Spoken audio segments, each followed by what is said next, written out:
Yo, what's going on, my people? Welcome back to the channel. Welcome back to Saeed TV. We are here for a late debate show, man. It's not even vibes, man. That show is banned. You know, that was there. It's called the late debate show because, oh, man, we got no vibes to talk about, man. You know what I'm saying? Like, there ain't no vibes. The debate is crazy. What we debating? Yeah. Well, we're debating what next. You know what I mean? What do we want to do next, and where do we kind of, you know, take things further, man? That's what we're going to debate. Big up to everyone who's locked in. Smash a like on the video. We've got over 500 in here already. You know what I'm saying? To make sure you subscribe to the channel. Big up to everyone. We got man like Brian in the building. Brian, you're good? I'm good, but, you know, I'm, to be honest, I'm still kind of pissed off. The more I think about it, the more pissed off I get, actually. I thought I was over it, but I'm still really angry, actually. So we'll get into it, but Jesus Christ, this manager, he needs to go. Facts. Omar, man, big up, man. Footy Fanatics, what you saying, man? I'm good, bro. I'm good. Life moves on, brother. I'm, of course, you know, I'm not going to act like this is a surprise, to be honest with you. It's this is a current events of hurtful times. So it is what it is, man. We shall talk about it, though, you know? Yeah. Come on. Yeah, definitely, man. Man, like Adam's in the building. Adam took time out of his study. That's when you know Adam's free. You know what I mean? Big up Adam, man. He goes out the library, you know. I'm good, bro. I'm just like Brian. I'm still, you know, it's Liverpool, man. That one is the one game I don't mind the performance. Let's get it done. And we have no performance and no result. So it's a tough spot to be in, man. It's difficult. Yeah, absolutely. We got Estrella, man. Good to see you back, bro. All good? Yeah, all straight, man. Nice to be back, guys. Miss you guys. Always. Big up, man. Yaba. How you doing, Yaba, man? I'm cool, Saeed. Welcome everyone on the panel. How you doing, guys? Obviously, it's a hard show to come back on after losing to Liverpool. It means so much, doesn't it? It's our main rival, and 3-0 is a bussing, you know. But the window's shut. Not much we can do. Let's back the team and just support all the players that play. We just got to get on with it, man, and just grind this one out. Yeah, absolutely, man. Kaz is in the building as well. Big up, Kaz. Never a foul. Big up to you, mate. What you saying, mate? Oh, wait. Let me check who's on the podium today. There's one.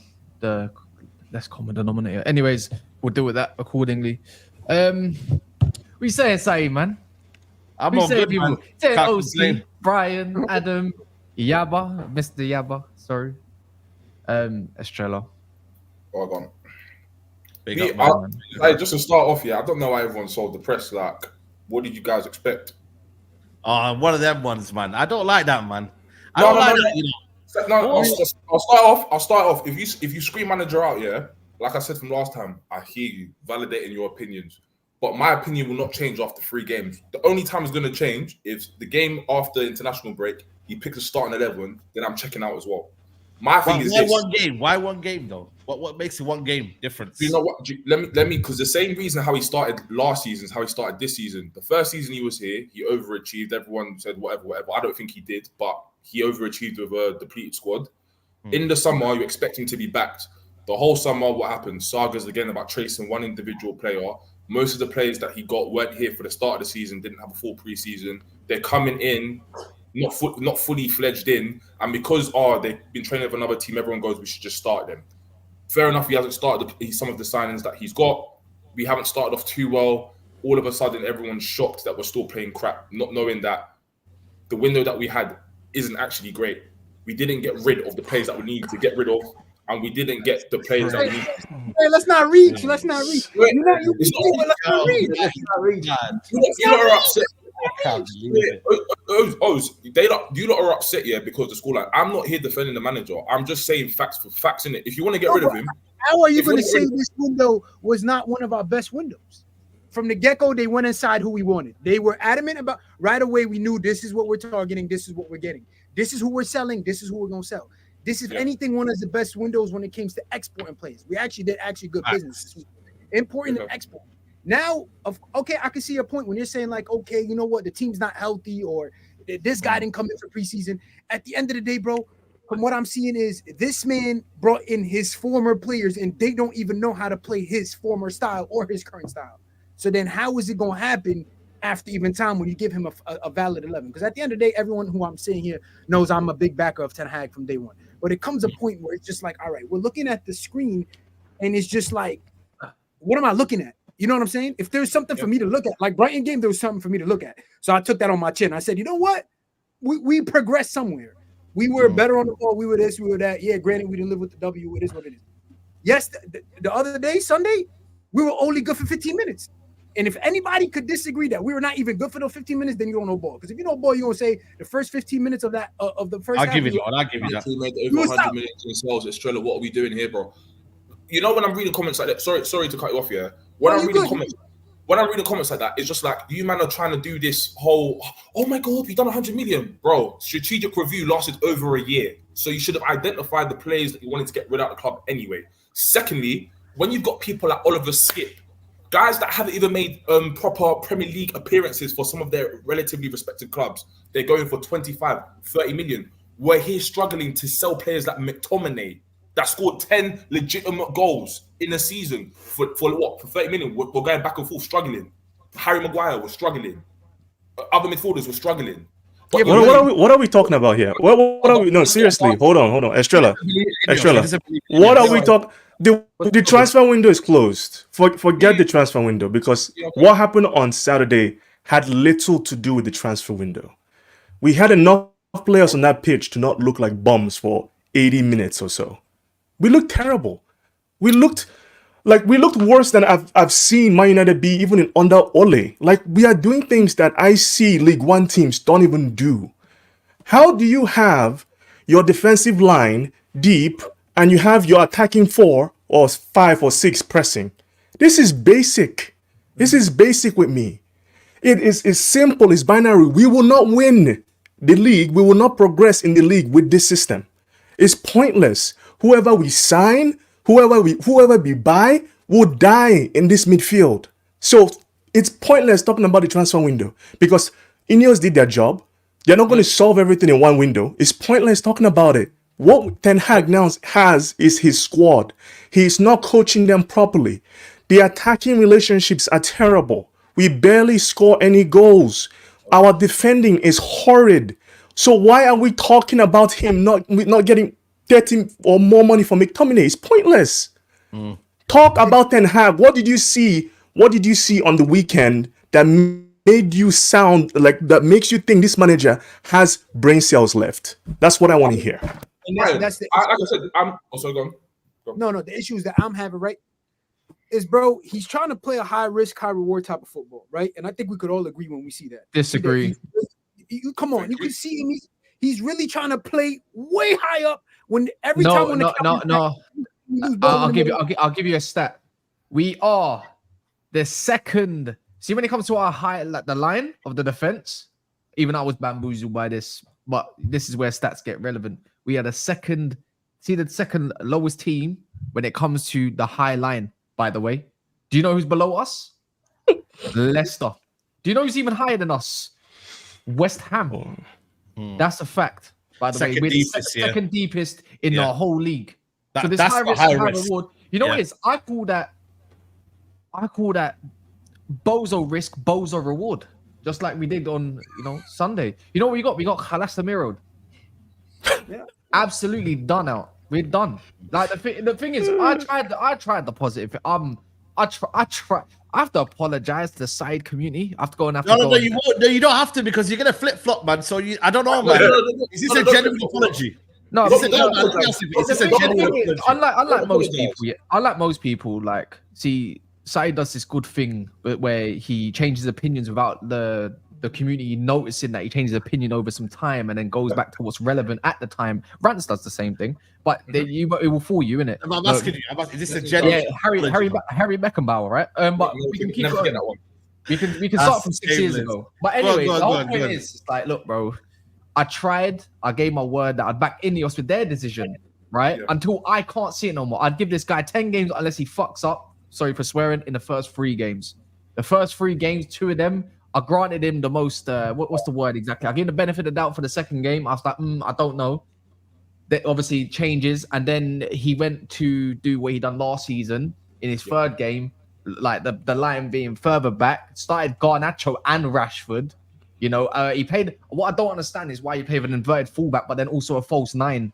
Like, you might as well just stick Bruno up top then. Like, but then I saw Bruno drop deep, and it's like, which one do you want? Do you want a number 9 up where the number 9 is, or do you want to invert? What's the point of control if you've got an inverted fullback and a false 9? Who's up the pitch? Which we saw, no one. I can't, man. I tried, innit? Big L from Ineos so far. First L for me, so it is what it is, innit? Can I just But ask? I'll still They got believe in. 2 I'll L's, still man. They believe got in them. Bruno though. contract. They got Bruno contract. Can I Oh, just yeah. be honest, yeah? So when I said, I don't trust Ineos, yeah, and you lot that be positive, get behind them, yeah. I just want to point out key facts. This is why, Brian, I'm not addressing Ten Hag, because right now I've told you I'm already mentally checked out. Whatever he does, yeah, I'm not even just blaming it on him now. I'm blaming it on these people, because they came into the club, yeah, for over a year. A strategic review was under place. They interviewed different candidates. They still stuck with him. Then the whole thing about veto, about power, about transfers was going to be argued about, debated about. He's not really going to have it now. So these players now coming in, I'm blaming him. I'm blaming them as well, not just the manager. Because, bro, we all knew we needed a striker. You went and got Joshua Xerxes. He said himself he's not a number 9. Ivan Toney was there. You didn't want to get him. Blame the fans. I'll blame that. Blame the So when fans. you want to tell me, Ineos done their job, I'm not hearing it. Like, Well, the CEO and the allegedly, I believe he was on the burner in it, but allegedly, anyway, let's just say that because we can't throw allegations like that. But the CEO and the director of football wasn't in place at the time with making that decision. So it was probably Brailsford and Wilcox who was not in favour allegedly, for what we know. I blame the fans. That whole stupid petition. Yeah, at the time. that's embarrassing. That's the most They embarrassing. went with what the fans wanted. This is what the fans wanted. Petition for him to stay, and apparently 80% or more than 80% signed it for him to have another go. And then it's just you know what? I'm hot. You know what it is? It's like I'm kind of half checked out of the season already. I'm already like I can't believe it. Wait, can I ask a question before everyone says? So, do you honestly believe it's the fans' fault as to why this manager is still here? Most. I think they're part of it. I think they're part of 100% part of it, because I believe that was just I think they wanted to get rid of him at the time, but I think the pressure of the fans made him say, you know what, let's give it another go with him and see what I he want to can say do. the whole reason. But part of it, I believe. I'm going to say the reason why I don't agree. Without sending shots to Yaba and Omar. No, because the reason why I don't agree they took fan opinion into consideration is because I believe most fans, or majority of us, wanted a full sale. They had no problems going against us and buying a small percentage of the club. They didn't really care how that was going to make us feel. They're in power now. There's not much we can do about it. And all of a sudden, we're all going Ineos. But if I remember correctly, the Glazers are still here and they own a large proportion of the club. Once again, I'm not backtracking. I'm not ignoring anything. The reason why I'm not talking about this Ten Hag guy is because I already told you I'm already mentally checked out. And I've told you, I'm not going to just go after 3 games because I'm still seeing what we saw from last season, or even worse. I'm going to be like, get rid of him now. I've said, if he picks, it's either 2 things. One, I wait for a fully fledged flip squad and he makes his decisions. And if he's still playing dead, get him out. Or if he starts the next game we play, if he puts the same start 11 out there a game, and doesn't have to adapt, this makes 0 sense, because exactly. There's no point in waiting. He's played. I don't even want to talk that much on the players, because they're getting killed out there. Like, let's be they're getting killed. Players make mistakes. If you watch any game of football, you will see players give away the ball. That happens. It happens. Okay. But your setup, the way we are set up, is suicidal. It makes no sense. You guys can blame Ineos all you want. That's fine. In the end, they're going to have to make a decision. I have no problem with that. Look, because you need to understand. I understand why they decided to give him time. Part of it also is to buy faith with fans. You understand? Because they just came in. They wanted to buy some goodwill with fans. And whether you like it or not, majority of the fan base wanted him to stay. They said, okay, we'll give you guys this. He'll stay. But it's still his responsibility. He's the coach. He doesn't go scot-free. He's the coach. He's being paid millions to coach the team. Why does he get a free pass? Because Ineos decided to keep him. It doesn't make any sense. His responsibility is the Manchester United manager. If we bring any manager in, it's still that manager's responsibility to get the best out of the team, which Ten Hag is not doing. Which player is performing to a high level? What player right now? Martinez looks drunk. Like, what are we doing? Everybody looks drunk. Even Martinez, who is supposed to be one of the best ball-playing centre-backs in the league, is giving away the ball. I can't lie. Yeah. So people are now saying, Luke Shaw needs to come back. Luke Shaw, we need a left-sided left back.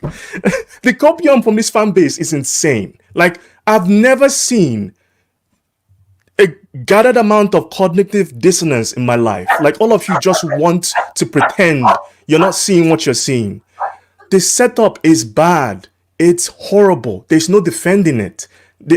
I don't even see why Ineos are waiting. Personally, for me, there's no point. But I know they'll wait because what else are they going to do?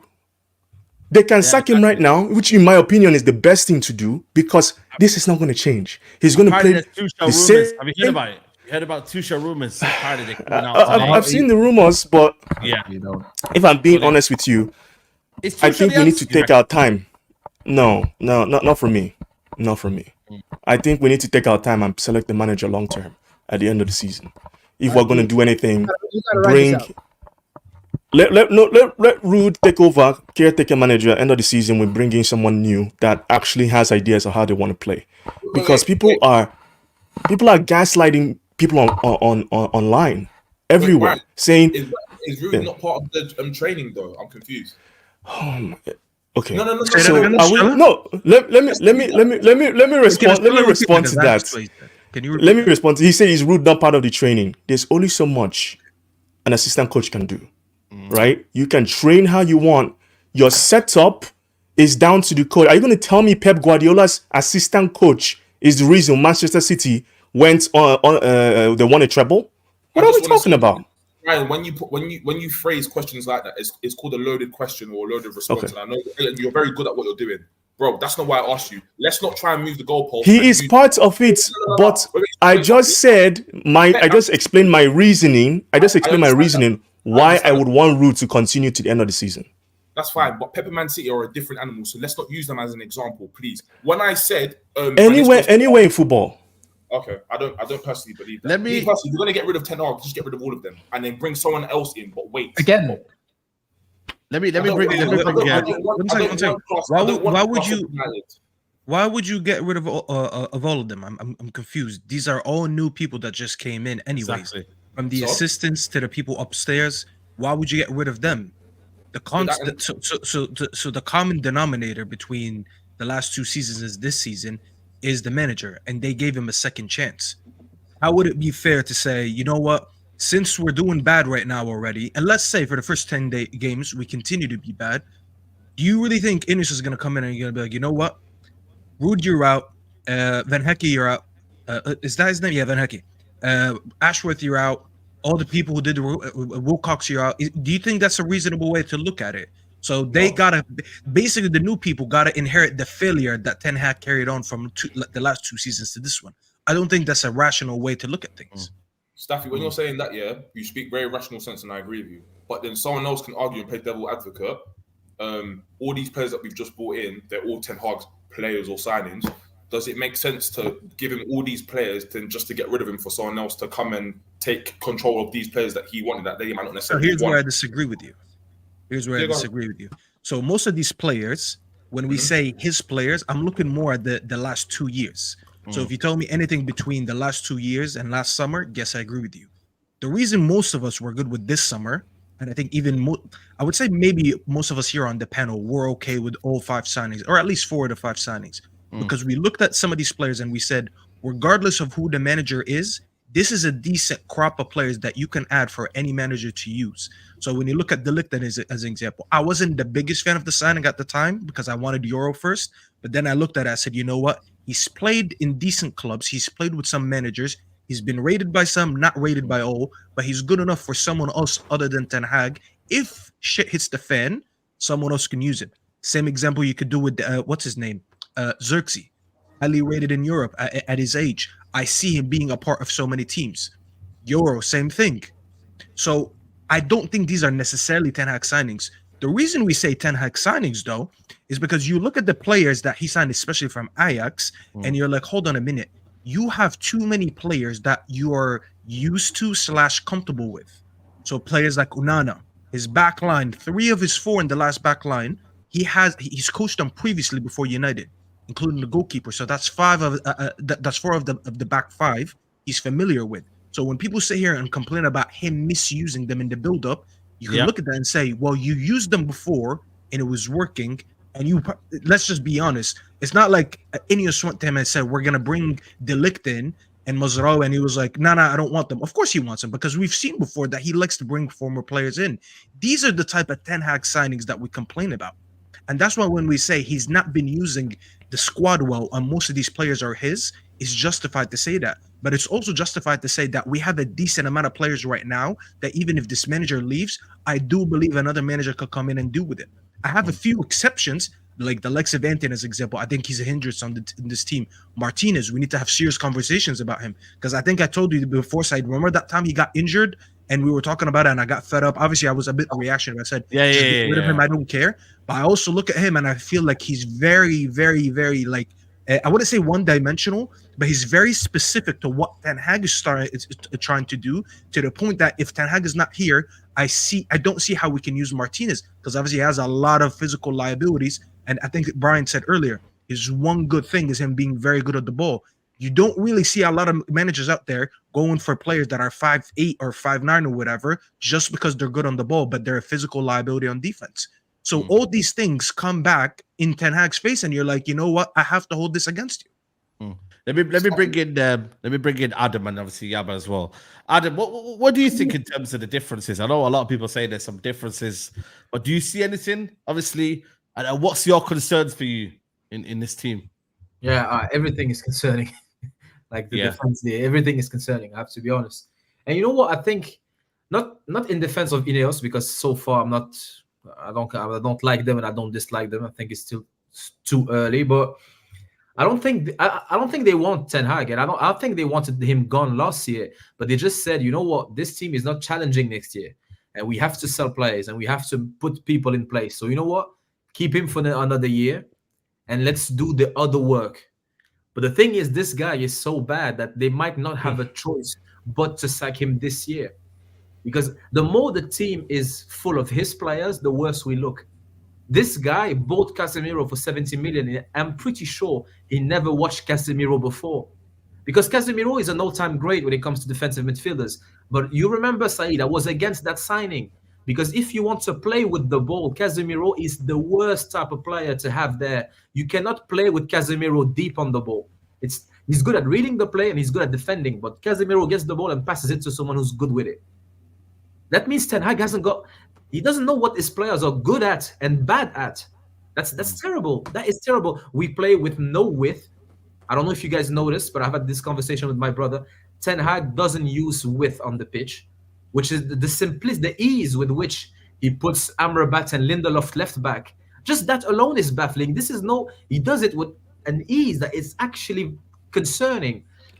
I don't think it's different. The Mason Mount signing, if his plan was to play Bruno Mount and Casemiro, just sack him now.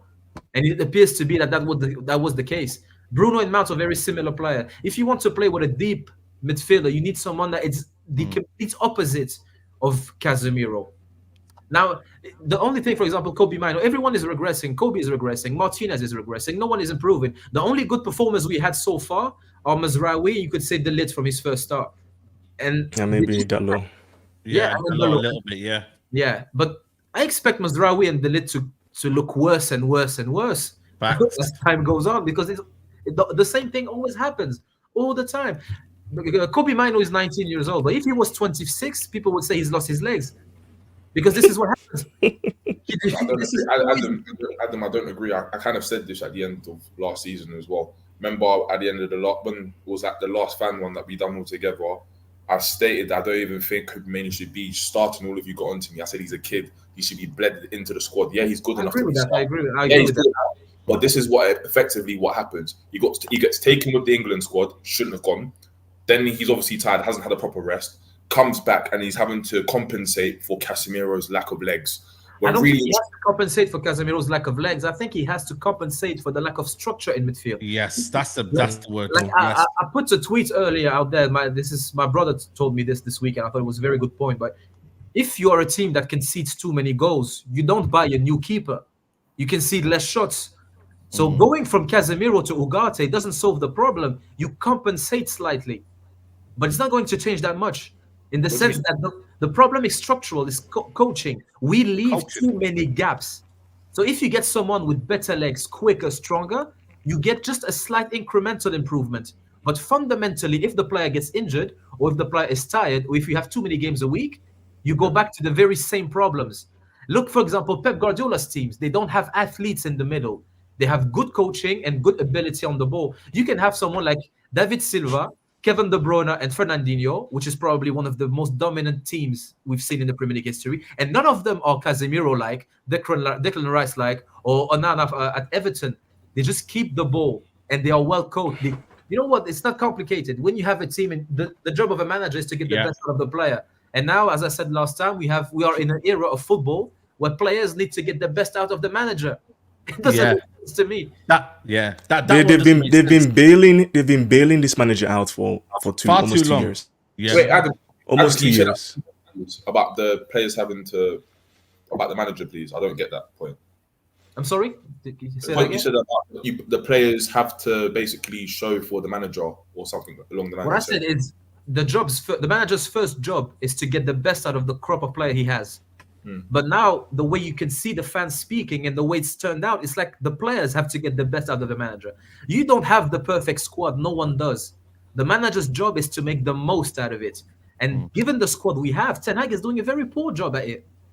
Yep, absolutely. I- I'm just I going to don't read 1 second, Stephen. Just a couple of super chats to read out. That says, Wednesday says the team is a reflection of the manager. Either he's not communicating his ideas effectively, or the players haven't bought in. Something is misaligned.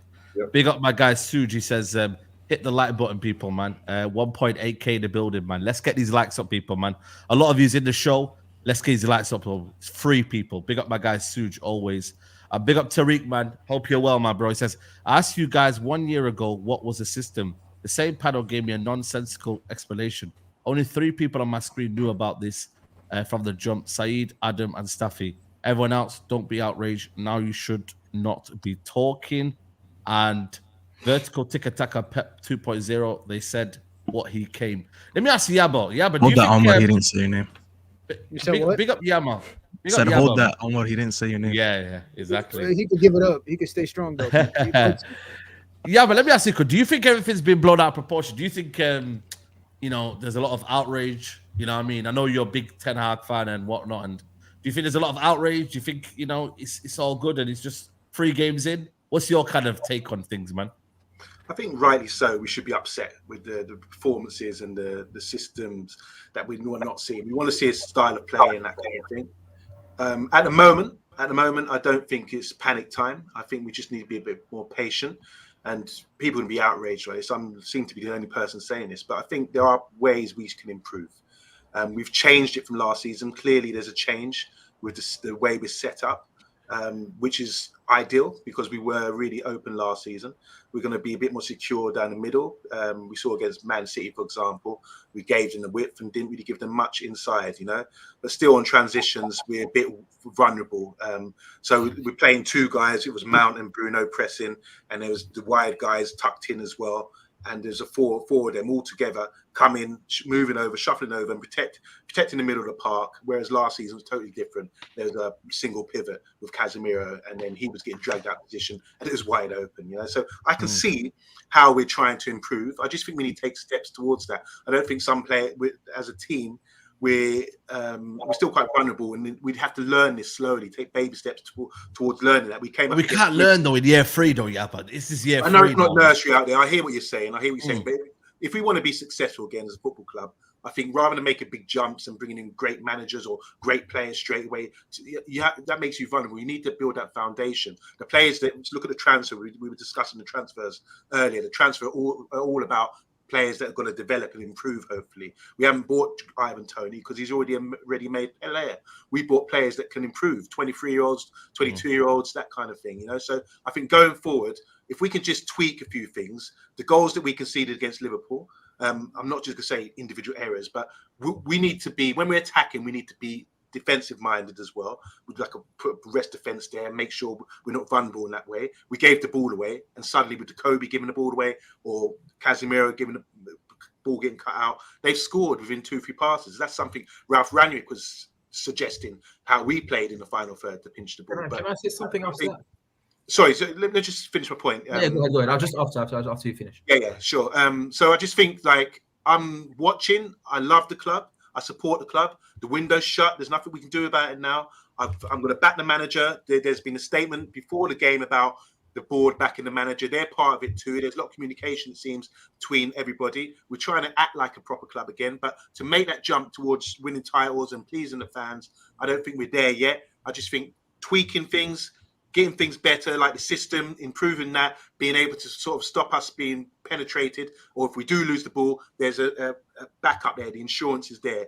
That needs work. That needs a lot of work. And I think in a couple of months' time, if it's not changed in 3-4 months, then we can assess it better. But for now, I'm still backing it, and I think I can see. What would be your kind of point where you'd be like, you know what? Before you come at it, what would be your point where you're like, I think this is done now. Like, this is done. Well, I don't think it's just on the manager. Whereas before in the past, you used to look at the manager. When we used to look at Alex Ferguson, he was in more control of everything. Now it's all about, you've got all these guys, technical director, sporting director. It's all part of a package, And like you said, they were saying earlier, you can't just sack people that you just brought in. So if the manager's going to take the responsibility for everything going wrong, it's not just him. He's communicating with these guys. He's actually accepting some change, which he was a bit stubborn about before. So I think it's the whole united thing. We have to be united in this as a fan base and just be understanding. I'm nearly 50 years old.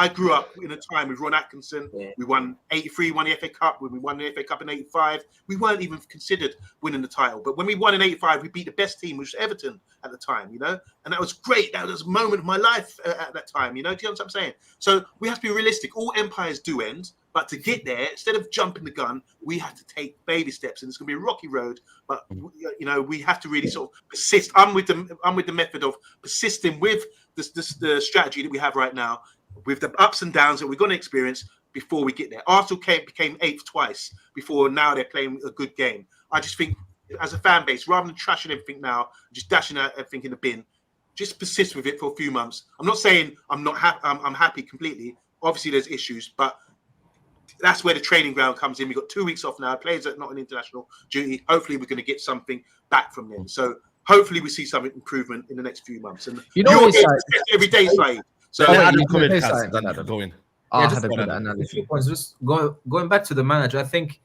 the process of getting where we want to be is independent of the manager. We are going to place a structure in. We're going to put a structure in place that you get a manager and you get another one, and things don't change. This is what the new structure is in place exactly for that. And another thing, my problem with the manager is the more he has a say in matters, the worse we look. Like, he is regressing the more and more the team looks like his. And this is not good. That means look, every time he is forced into something, those are the bits we actually look half decent or more compact. Because last season, towards the end of the season, Casemiro had to play centre half because of the injuries. That means Amrabat had to come in to play with McTominay and Kobe Mainoo. That means we looked more compact, but he was forced to do that because we had a crisis at centre half. Now, for example, at the start of the season, he didn't want to rush Zerski in, so he played the false 9 and put Mason Mount in there. That is the only reason we looked half decent for bits for the first 2 games, is because we had 3 players in midfield outside of Bruno. But if we let him do what he wants to do, it doesn't work. And that's going back to, and I think Brian is going to agree with me on this, but I don't think we can have Bruno in this team, just for the fact that when you have Bruno in the team, you sacrifice a position. You sacrifice either striker or a winger. And for example, if I bench Lisandro Martinez, for example, I replace Martinez with another centre half. If I put Bruno in the team and I want to keep control of the middle of the pitch, I have to play 3 other midfielders in there. We've seen it. Like, it's a recurrent theme. Facts. So what does that mean? That means you have to sacrifice a winger or a striker. That means that's an entire position that goes out the window to keep Bruno in the team. And as a manager, how can you not see it? Like, this is fundamental. Adam, just to add to that before we move on, Adam, you're absolutely spot on. The evidence was there from last season, and people didn't see these little games. Exactly. The likes of the game away, if you remember, we went to Liverpool and we drew 0-0. That was during one of our worst periods. That game, Bruno was not there, and we had to play Amrabat and McTominay. That was one of the few times. Of course, we didn't win. We had discipline in that midfield. Exactly. We were actually getting battered into that game, and we all thought we were going to get cooked by Liverpool. The reason we didn't, remember when Bruno got that suspension, that yellow card, even going into the final, when we beat City, whenever it talks about beating City or the last 3 games that we played, I sat here and I banged on the whole time how we stumbled into Amrabat playing into the midfield just because of injuries. Our midfield start looking better because Bruno was playing false 9, and we were actually putting. Listen, Amrabat's not the best 6 in the world, but for what he did, we didn't have anyone in the team that could do what he does in the 6. Him instead of Casemiro, and this is not even a hate towards Casemiro because I'm done talking about that. I already won that argument. But that midfield started looking better the minute we had a decent DM in there, and Bruno was pushed either out or being pushed in the 9. So the fact that people didn't see that because they assumed this is our best midfield. By the way, if you ask the average United fan, who is the first 3 you would put on the in the midfield in this team, they would all name Mainu, Casemiro, and Bruno. And that is arguably our worst 3, but people think that is our best 3. And that's why you look in the first 2 games and you compare it to yesterday. Bruno goes back to the midfield. The midfield looks the worst it's been in the first 3 games, including the game against City. And it's not a coincidence that we got pumped. Well, listen, I didn't see no tweets from you. You was adding Griggs, telling Griggs, send my regards. I got no regards on Sunday, brother. I just wanted to make sure you were good that day. The thing is, though, then the argument, for argument's sake, would be cool. We haven't had another DM that's in the club that's available, bar Casemiro, until Ugarte came in, and now Amrabat was there last week. He didn't use Amrabat. No, but what I'm saying, he didn't use Amrabat. Staffy said we look better. So if Ugarte goes in there, all of a sudden we should automatically probably look better because I think Ugarte. No, because I don't think he's the same as Amrabat. He does more than. How about this? He does more than Amrabat. How about that? Which end are we talking about? What I was gonna say is like to Yaba, like when you take a shit, it's not always the same, is it? But guess what? You've always got the same outcome. But you know what you do? You change your diet and drink more water, so your diarrhea or shit is a little bit less mushy. The thing is, I thought I took some. Brother, what's that? What's that, brother? What a crazy analogy. My boy just gave a guess. What you're not going to do, though. But the thing is, it's late for you in the UK, but we are yet to eat him. But the thing is, it's like you don't wait for another 3 months to sort out your diet so you can stop giving it out on the toilet. You know what I'm saying? Like the thing is, you give it the benefit of the doubt and think you're getting better. Like I thought I was, but with Man United and supporting them. But guess what? The reality check's there. Got to change your diet. Change. Please. The problem you have. Go ahead. Oh, no, I was just gonna say really quickly. The problem you have with. There's a delay. I think I'm lagging. Yeah, you're lagging a little bit. Elite, go ahead. You're fine. You're fine now. Yeah, you're fine now. Go ahead. Yeah, sure. Never Anyway, mind. you'll go on there. my boy. Fella, Really, go ahead. really quickly, Staffy and Adam, everything you said, 100% agree with. Yeah, I'd say the main reason why Bruno gets into this team is because the way Ten Hag wants to play, he's the most important person in terms of the pressing.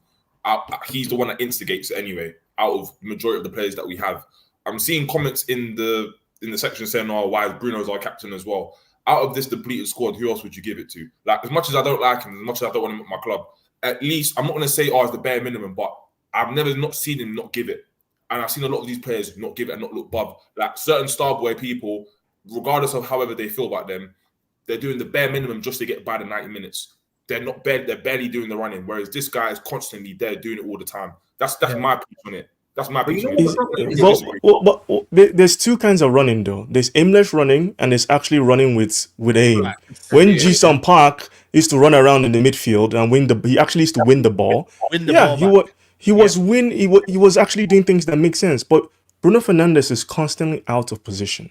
He's everywhere. It is it's killed almost every midfield he's played a part of. Like you can trace it right from Ole's time to now. Every time Bruno Fernandes is out of position. That's why a lot of the time Ole reverted to using true ball winners, even though McTominay wasn't the best ball winner, but Fred was in there. Now Ugarte will come in and he will help. But you're still going to see the same issues. So the manager needs to make a decision that will benefit the team and say, you know what? I'm going to drop Bruno Fernandes. Even one of our best performances under Ten Hag, we had Weghorst in midfield and Bruno was out wide at the Camp Nou. So you see these things. You see these things and someone like me sees these things and regular football fans see these things and you're asking yourself, why does the manager not see it? Why doesn't he see it? Can I? It was said there that Bruno is our best presser, and I sometimes think about. I never said that. I never said that. Forgive me. I'll take that back. Then I thought you said he was the best presser, but just talking about Bruno, I just want to say I think Bruno's a quality player, standard. I think he's a very good player for us. He's probably been our best player over the last few years, in my opinion. It's just opinion, isn't it? But just talking about the pressing thing. So when I'm watching the game the other day. He was the one. Now, it might look good to the fans if he's the run, tracking down and pressing, but we're supposed to be pressing as a team in a structure. And he's the one who exploited us. Liverpool passing the ball around at the back, passing the ball, waiting for openings in this sort of sorry. This is the midfield structure, by the way. With the structure that we had. And then suddenly Bruno, look at our midfield, by the way, on the left. That chance that was a disallowed goal, which for the offside, which Van Dijk played the ball right through the middle. It was Bruno who actually pressed without the team.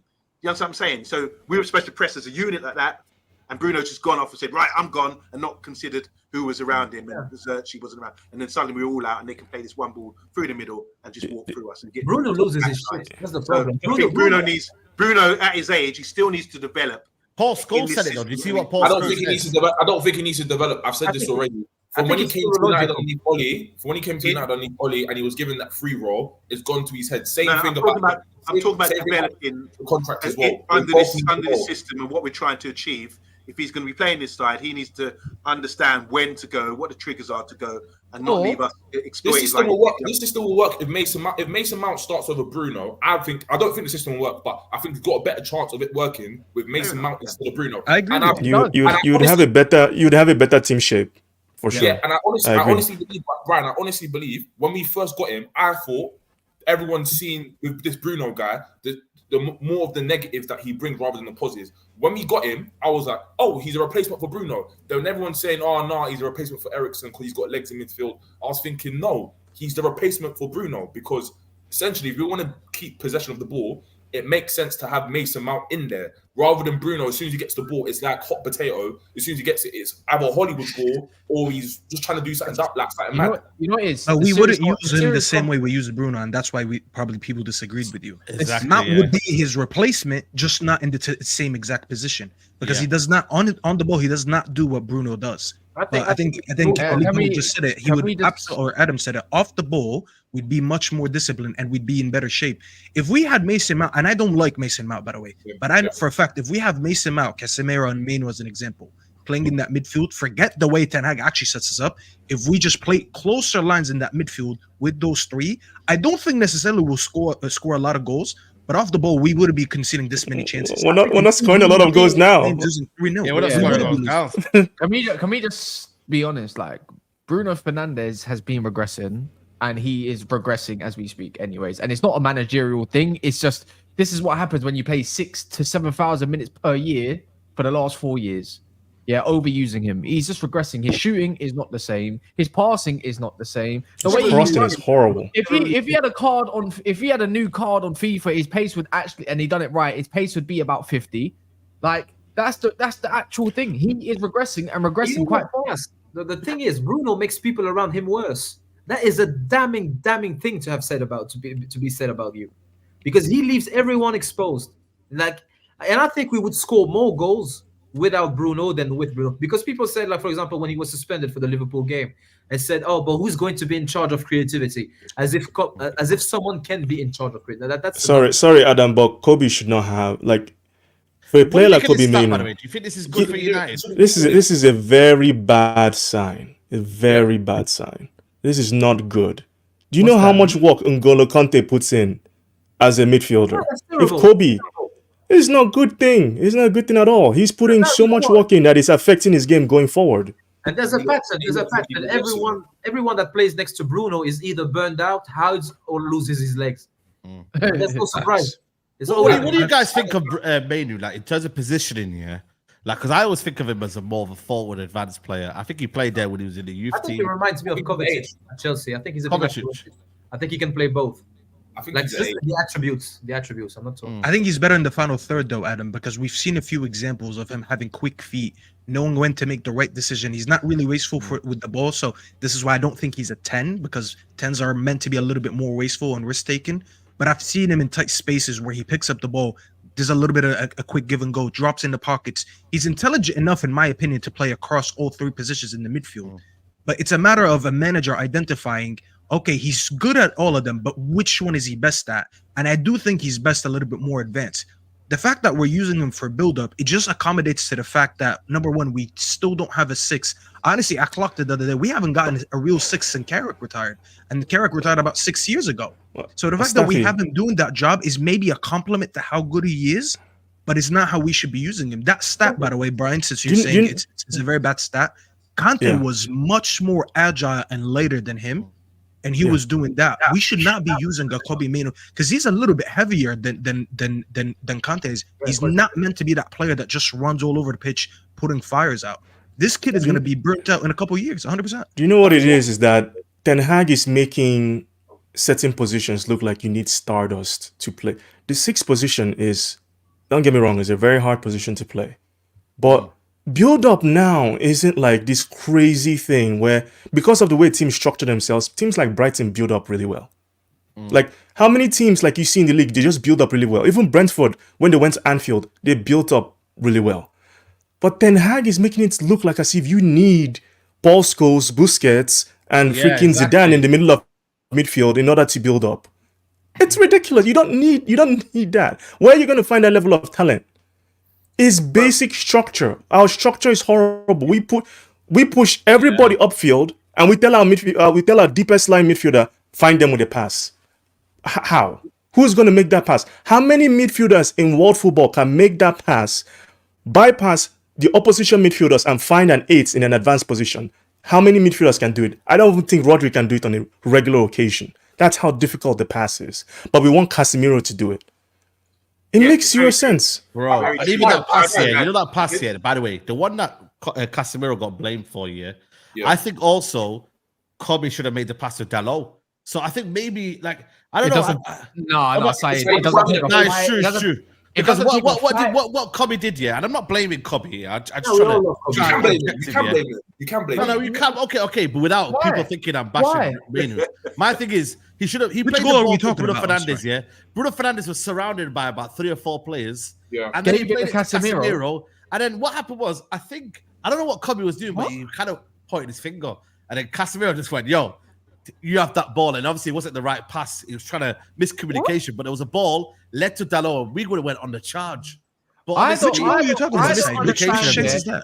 watched this. I remember of the first goal where he tried to thread it through the lines and got intercepted. That one, where we conceded the header. Bro, central midfield. It doesn't take a Saturday or Sunday league man to play centre mid or inverted or however you want to play these days to swivel your head and look right to get your couple scan, like to scan twice to know that the Mazraoui who's at right back is free. Is free by himself and he's got his arms up like this. No, it was Dalot. It was Dalot. No, it was Dalot Dalot was at left back. To be fair, it doesn't matter. It doesn't matter who it is. It doesn't mean you don't talk about this one here. It's simple scanning. This one here. Look at this pass here. Look. So Kobe's got it here. Look. If he literally gives it to Dalot, is right there. He gives it to Bruno. Look at Bruno. Goes back. Look at Kobe. Kobe. Look at that space. I know. I get it. But look at also Kobe puts his finger up here. I don't know what it is. Yeah, look. I think he puts his finger up there. Can you see it there? I don't know what he's pointing at there. Obviously, Casemiro gets his head up. But look at the Liverpool players' movements. Let's go back. I know. Look at that, bro. He knew that pass was coming. He knew that pass was coming, and he anticipates it before Casemiro even kicks the ball. Bro, just watch it. Only 3. How is it only 3? Yeah. Where's everyone else, fam? It's crazy. but this is what just go back. Just scroll back to before Casemiro passes the ball. Look at Casemiro. Look at Gravenberch's body. Look at him. He's the only one. Yeah. By the way, who's playing right wing? Garnacho. Garnacho was occupied by their left back. Mazraoui had Robertson. no one on him. No one on him because they're too inverted. Who is that? Sabozla or whoever it is over there in the midfield. There's no width again. Mazraoui's right there. The See, thing do is, you not think this is a mad like? but you could have You know Casemiro's not great on the ball, yeah. But then you're taking this risk. Can I ask why is no one getting onto Casemiro though? Like, No, we are, bro. No one's excusing Casemiro. That's why. Nobody's excusing. But we're talking about the structure after though. Why is it that we're so exposed to the point where not here after this pass here? Boom. This is the. The fact that Gravenberch can anticipate where that ball is going to go, it just shows you that they know. Like the manager probably, Arne Slot was talking about the instructions after the game. He knew that they're going to do that stuff. They knew that they're going to use Casemiro in the build-up, and he's not the best at passing the ball. The fact that he can sit there and anticipate that just shows you that they know as well. Whenever he gets the ball, let's try to press him. Let's try to press the players around him because he's most likely going to displace a pass. Yeah. And you can either blame him or you can blame the manager for still using him 3 years in a role that he's not Saeed. good at. Blame somebody. I don't know. To see what stuff he's saying. To see what stuff. What are we doing here? You know what? That's not. By the way, that's not on Ten Hag. That one there. That's on Casemiro being an absolute bozo. It's both, bro. It's both. I hate Casemiro. It's a combination of everything, man. It really is, man. I'm not being funny here. It's too simplistic to blame it on Casemiro because we're seeing this. Okay, why is it happening? Why did it happen with Tommy Collier? Why did it happen with Tommy Let me speak on this. Please. Yeah. I think you're talking about in the build-up of play. There was 2 wide players there. We're looking for that. That's our outlet, and Casemiro's looking at that. So I think that's the part of the plan. But my issue is, if you're playing the building up from the back, the pivot, you don't have fullbacks ahead of the pivot too far. And that's what we're seeing there. We're seeing the fullbacks well ahead of the pivot, and that's why there's no insurance there. Explain this one, Kaz, then. You need to have an angle for a pass. What's that one? Explain this one here. By the way, I said the first goal. The second one, I don't even understand that. I'm not saying it's Ten Hag. You're just trying to make something to suit your agenda to make you look good. No. I'm asking you a question. I'm asking you. I said it was not only Ten Hag. I said it's a mixture of Casemiro's idiocy. It's not a mixture. The structure of what we're trying to do. So the first one, I'm not joking. Even the most basic of central midfielders that are paid DM has to swivel their head or open up their body, which is basic on the first goal. I said the first goal. I don't know what you want me to say about. But I've just said to you, why is there a current frame where our midfield is exposed like this here? Bro, and that's there's a gap every single time. Football. Bro, I said that's crazy. That's crazy, bro. This is it. This is every time, though. Saeed, this isn't complicated. Casemiro is not good as being your base progressive passer. Yes, that's why certain people on the panel are not going like. He's not good at it. But the fact that you are having Casemiro make those passes is not good as a coach. You should at Real Madrid. How many times did you see Casemiro make a pass like that? Like you would say, okay. They said Casemiro, they identified literally identified, Casemiro, you are not good on the ball. So when you get the ball, find Modric, find Cruz. Find Modric, find Cruz. But it's that simple. But you have him now trying to find passes into the opposition half. You saw Liverpool players were waiting for it. They were literally watching Casemiro. They were waiting for him to make that pass. So you can blame him all you want. You can take him out. Ugarte will come in. You're going to see similar situations happen. Because why? The structure is not good. It's not good. What I'm saying about the should be ahead of the pivot. So in a situation like that, you see what you want to do. You want to have a pass there to play it out wide and break that sort of press, but it's not happening because you're getting compressed and there are traps set for these certain players, you know. But the thing is, you need to build up better than that. You saw with that Kobe incident, Maz was playing at right back. He popped it into Kobe. I don't think that was a good pass, even though I think what happens is with players like Eriksen and Kobe, you can pop it into their feet with a man on them. You expect them. It's okay. You wouldn't do that to someone like Wan-Bissaka or someone else who's a lesser player. That he got bounced, he got munched completely. And then the problem there with structure is if we do give the ball away, just like last season, where's the rest defense? Where's the players to ensure that we can deal with any kind of transition? And it wasn't there once again. And that's how they scored their goals. So we can give away passes, we can get munched, but where's the structure to back it up? Where's that rest exactly? defense? That's all I'm asking. Yeah, but you just actually exposed the manager's flaws with that, because when you say the things you actually described it correctly, but you didn't blame the person who's responsible for all that. When you look at all the goals, the 2 times we lost the ball in the first 2 goals in the first half, the reason Mazraoui and Della were too late to recover is because they're instructed to be that high up the pitch. Because he's trying to build with the 3, which is the center backs and the DM. So obviously, when your DM is not good at executing these passes, and let's be fair, we gotta give respect to Liverpool for actually setting up that trap for us the whole game, where they just left about 4 or 5 players in our half. So every time we try to do that, they have all our options pressed. And as I said earlier, they know our DM is not even good at the ball, so it makes it harder. So all these things, and the manager wasn't able to adapt. Let's say his 2 8s, which is, I think the second of it was Collier and Bruno at this point, and his front line. He's like, you know what? They're pressing us high up the pitch. You need to drop a little bit deeper. So when Casemiro or what's his name, Maino received the ball, they have closer options to them. You had Collier looking like he was playing left wing. And that, at the end of the day, that's on the instructions. I don't like Casemiro, but I'm also aware if Rodri's there, he would have struggled, because he wouldn't be able to pick these passes with about 4 or 5 players around him. So at the end of the day, we're going back to the manager. What I'm saying to you is like, just sorry, brother. I do like I'm backing the manager, but I'm trying to point out what we're here to do is to like highlight where the issues are. So there's 2 issues there with 2 great but 2 motion picture things there, where you can see clearly there's an issue there with the structure of the team. There's no rest defense. The fullbacks are too high up, and we're trying to spray. We're getting caught in the trap. So at least we can all agree and see it that there's something wrong there, and that's where we need to improve to become a better team. Because other than that, I think we're doing okay. It's just a stupid. Okay, not good enough though.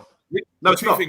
One or two things really quickly. One, I'm not letting this guy get under the carpet as well. Spent almost 50 million on him for him to revolutionize the way we play from the back. I don't know why we got rid of David De Gea, bro. And if you get rid of Ten Hag, the next person that comes in is not going to want to play with this guy. Secondly, Casemiro, I don't care what anyone says about Real Madrid, about what trophies you want. I care about what you're doing right now. You're on 350 bags. Don't take common sense for you to take a bloody touch. Just a touch to look over and then let the ball go. Why are you trying to do Bruno? As soon as you get the ball, you want to just fling it. Bro, are you listening to Soko or something? The Bazooka Brothers, that's what they are, bro. Yeah, go on. That's what I'm calling them from now on, the Bazooka Brothers, bro. Yeah. 8 and 18. You know what it is? Why he Because the 18 from him, bro. Do you think the 3-1-6 helps? If you watched Ajax in their last season with Ten Hag was there, they had Alvarez as the DM.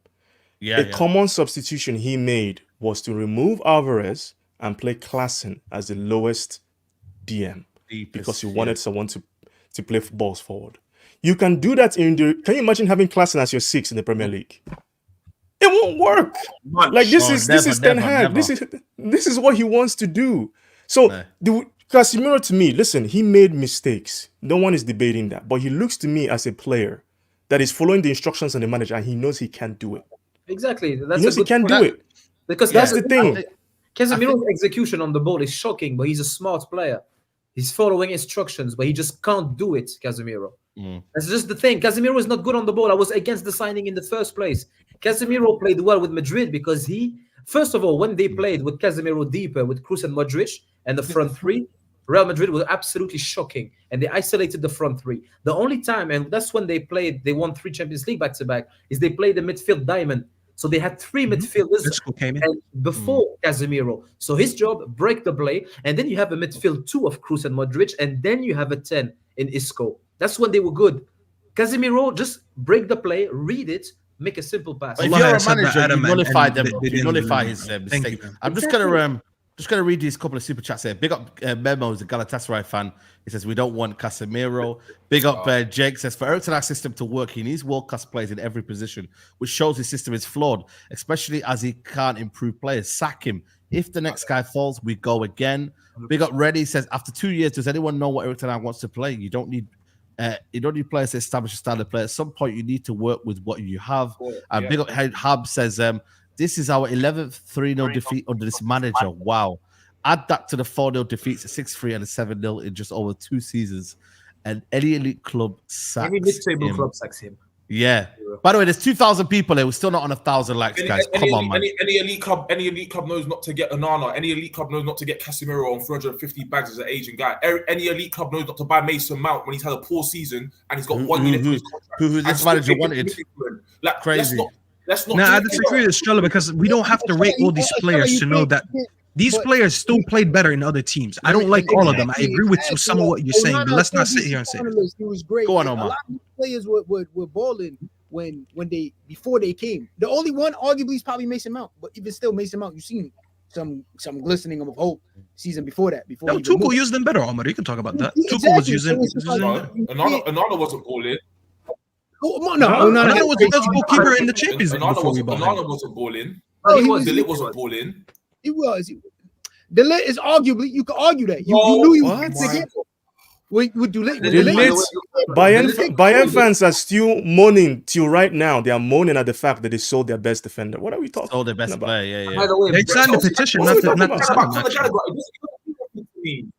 That doesn't mean anything. Sorry for being high rate as well. That don't mean nothing to me because the fans miss him. At the end of the day, you went from Ajax, you went to Juve, then you've gone from Juve and it didn't work out there. You've gone Bayern. It hasn't worked out there either. And then to us, I don't care. Call a spade a spade. Let's not pretend anymore. Because I'm actually there's a difference between Conor Gallagher. Once again, there's a difference between Conor Gallagher and De Ligt. Conor Gallagher was not. So the reason the fans didn't want him gone is because he's a Cobham player. They looked at him as an academy player. You know how English fans, they just have weird fetishes with academy players. The difference between De Ligt and Conor Gallagher is that De Ligt had no affiliation previously with Bayern. So it's not like they just loved him because he's Bayern through and through. They just noticed that he was a decent player. And he looks I get what you're saying, that not everyone in this team has been a great recruit, but let's not pretend that most of these players haven't had a decent enough career before they came here. Let's hear it from Faz. Faz is here. Let me just get some housekeeping, guys. Make sure you lot liking the video. There's 2,000 people here, yeah, and I don't think we've got 1,000 likes yet. So please, if you're here, we got 716 likes. Mods, you know what I mean? I'm telling you now, you lot are on trial right now. We need to get these likes up to 1,000 likes ASAP. Faz, how you doing, man? You know what I'm saying to you? It's you calling people out, man. I seen your latest video as well. What are you telling me, man? How you feeling? Are you calmed down a little bit? Or? I'm on everybody's neck. Hey, I'm petty and I'm sick. I'm sick in the head, and I'm on everybody's neck. I'm knocking on everybody's door, yeah. And if they don't open the door, I'm leaving them debt collection letters. I'm leaving letters because we've suffered, Saeed. Do you know what I'm saying?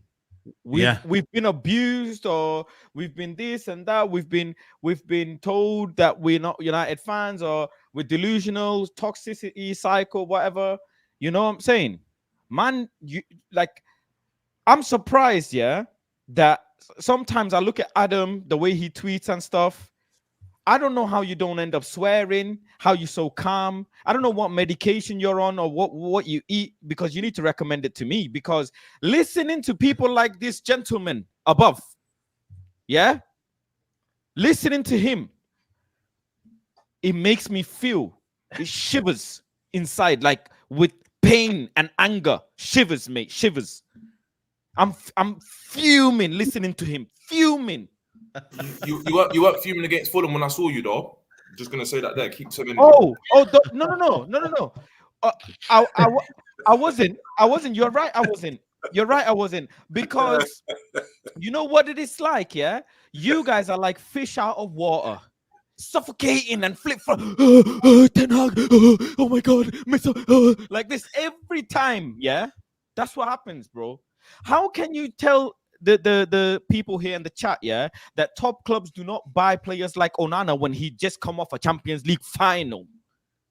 How can you say that when the entire Manchester United fan base, yeah, as an entirety, welcomed the Mason Mount signing that he wanted? The thing is, Estrella, bro, who welcomed Mason Mount? Sorry, Baz. Who welcomed Mason Mount? They welcomed, you know, they welcomed. They who welcomed him? Who welcomed him? We were all confused. If I remember correctly, the whole consensus was we were all confused of the signing. Who welcomed him? You're confused. Yes, that's correct. But they welcomed it because they said it's the manager wants it. Who welcomed it, Faz? You're not telling me who welcomed it. None of us did. We were all confused. Who welcomed it? You know. I think maybe you need to go online and read the open letter and contact the people that signed the petition. Because those are the people, yeah, that agreed on all of these signings. Listen, I agreed to Anthony, for example. Saeed, bring Rants in, please. Saeed, bring Rants in. I don't like the way he's talking. Bring Rants into this, please. Bring Rants, because I know when Rants is available, your energy is not like this. It's not running, brother. Let's not do this. Please. I was very. What happened? What did Rants say? Yo. No. I've been on shows with Rants and you. When Rants is available on the show, his energy is not like this. So I don't know where this talking. Faz's energy. Faz's energy. Yeah. Bring Rants in. Let him do the talk. Let Rants talk as well, because when he's in the chat, this is a different Faz that's coming out. Because like I said, energy in the tunnel. And guess what? Your manager in the press conference is different to what he is on the pitch as well. With me, everyone your manager don't have the energy as well. I'm the same in person and the same online. Your energy was not the same, guys, come back to football. Specifically today, yeah? No. Let me cook this guy to a different shade today. How about this? Your manager's freaking arrogant and you lie. How about this? You carbon copy your manager. Let me inject the energy into you, yeah? Because you watch football week in, week out, and you lie sitting here. You just sat here and said top clubs wouldn't sign some of these players. Delict went from a top club to a top club to a top club, and those clubs would freaking shake our backside on any given day, bro. Any given fucking day, they would shake our backside. What would you say then? You would say that they had a structure, they had a this, and they had a that. Your own structure gave him the most backing. Our structure, should I rephrase? Our own structure gave this manager a whole fucking backing. Yeah, exits and entries. Yet he's still guess what? The players have gotten better, the squad has gotten better, but the football's not gotten any better. And this is why I'm not the toxic one. You're an enabler because you wanna hype up and do star jumps because we beat Fulham 1-0. We beat Fulham 1-0. What I said. Saeed, did I not say, yeah, after the Fulham game, bro, we can't even finish these teams up one goal. Yeah, he was here. Saying goal difference. What I say, my bro, you are a lost cause. Yeah. See, some people, you can vaccinate them, you can bring them back. I've noticed with you, I can't bring you back. Because even Cass, for example, if I'm not mistaken, I've watched a bit of Cass. Cass is slowly realizing this manager not happening. Every day I'm getting the odd people ringing me, bro, you know what? Maybe this manager isn't it. But the excuse, not even excuse. I don't want to disrespect you and say excuse. The reasonings you give, the reasonings is beyond belief. They don't even add up. I am not lying when I say Van Gaal won a FA Cup. That's not a lie. I'm not lying when I say Jose Mourinho won trophies with Manchester United. I'm not lying. Everybody in any relationship has a base minimum expectation. Your manager, my manager, our manager cannot live up to that base level expectation. That is it. Man's asked him about football. He's rambling on about trophies. He goes, he's an egotistical maniac. That's what he is. He's egotistical. Estrella, you don't know what he's good at. You like the thought that he can be good at something. No. He's not good at fuck all, bro. He might be good at serving dinners. That's my. Let's- He's not let's- good let's- at football, bro. What is he good at? Yeah. Let's move on. He Because won an obviously FA we were. Cup. He's not So even the did best. Van Gaal, bro. He's not the best Dutch my manager in the days. league. 3 games and he got dunked on by Slot. Ten Hag Staffy, plus. Staff, To be I know fair, it's- to Estrella, you made it clear. You're 10 out anyway. yeah, that's cool. Yeah. So you're Really quickly, Saeed, Staff, I agree with you as well. Like Staff, Kaz, most of the people you already know. Like I'm not an ignorant person. When you lot have called me out, I've taken reflection and looked back on it. I'm gone. You know what? You lot are probably right. Let me look at it this way. With this, Faz, I'm not hearing anything you're saying. It's going through one ear and not the other. Firstly, It's okay. You're like your manager. no. Hey, calm on. Your monologue's finished. Anyway, what I'm saying is this: is like my thing is this, innit? With the club, I've made my decision on the manager. I already told you, I've checked out of it. I'm going to revisit the issue of forget how we're playing on the pitch, but from other issues in the club. My thing is, I already understand the football's poor. Some of these players have been here for too long and not really doing anything. We're not progressing on how the football's playing. Yeah, that's cool. What I won't have is me in the corner just yapping. Let's not do that, bro. There are you haven't answered. So you're Eric Ten Hag out now. Bro, Is he Eric Ten Hag out? I'm not done. When you have, I asked you a valid question, and I asked you, how have we got a better squad from last season? Because the way I look at it, Martial left on the free, Varane left on the free. You've got Xerxes, who is an inverted forward, who's not really a striker, Martial regen. And if you've got a young centre back like Varane, we should have got him before he went to Real Madrid in Euro. We already knew, so we just replaced 2 people that we should have bought 2 people already before in their positions. So don't tell me, the squad's better just because we got new players in. It don't work like that. Thirdly, when we're talking about the club, everyone knows this. We're the biggest club in England anyway, online. The amount of negativity that I just keep hearing, not just from fans, but on online platforms, it filters through into the club. It has an effect on some of these players when they're playing on the pitch, and it has an effect around the club. So when you're saying people like me, I thought me and you were the same. I thought we're United fans. I thought we have the same manager that manages this club. Whether or not you don't like him or not, that's not my business. But for me, I'm on the common consensus that we're all United fans. That's the reason we're awake at 11:21 at night on this platform, because we support the same team. If we're supporting the same team, I don't see the point of you being disrespectful or you trying to shout over somebody and going, "You're a lost cause," blah blah blah blah blah. No, because you said the energy is not the same. So let me give you the energy. I don't. No. This is not enough for you to wash your hands and say I've noticed what he does wrong. No, because when we told you, when we were telling you when we articulated what he was doing wrong, brother, you didn't want to hear it. Then this is facts. Saeed, is that you didn't true? want to hear it. Saeed, is so that true? where do you actually stand? What have you actually noticed? No, I think the main thing is with Stephen, I think your point is Ineos allowing this to happen. Your point is Ineos are letting this manager stay in. That's the main thing, Faz. To be fair to him, he wants Ten Hag to go, but it's more from Ineos. They need to sack him. No, he can't want Ten Hag to go. He can't because game week 3. I'm giving him game week 15. Even me myself, because like I said to Saeed, and many people Adam would probably know here. I've said the pain has to seep into the bones. It can't just be a muscle pain. Let the pain seep into the bone marrow. And I want you, us fans. But some of the rest of the guys to get sick of him. Why do you want that? Really get sick of him. That's the only time we will all be united, because now it's still half-assed. You're saying Ineos done all this. Ineos, if they didn't give him an extension, you would have been very upset. So wait. This is what I mean. Wait. Before we move on really quickly, yeah. This is exactly what I mean, yeah. Cool. You can't have it one way and say, we need to get sick of this guy for all of us to join together. We all had one hatred together, which was the Glazers. Did we get together? No. So why do you want to use this guy that's not even a part of the club, that has no history of it? You want to use him as a martyr for everyone to get on side. Allow it. Everyone said, give Ineos a chance. They scoured for over a year, doing an internal investigation. They went to interview other managers. They said they brought in best in class for signings, and this is what they come up with. Don't try and keep trying to put it to the manager. I've told you, theoretically, I'm already casting aside.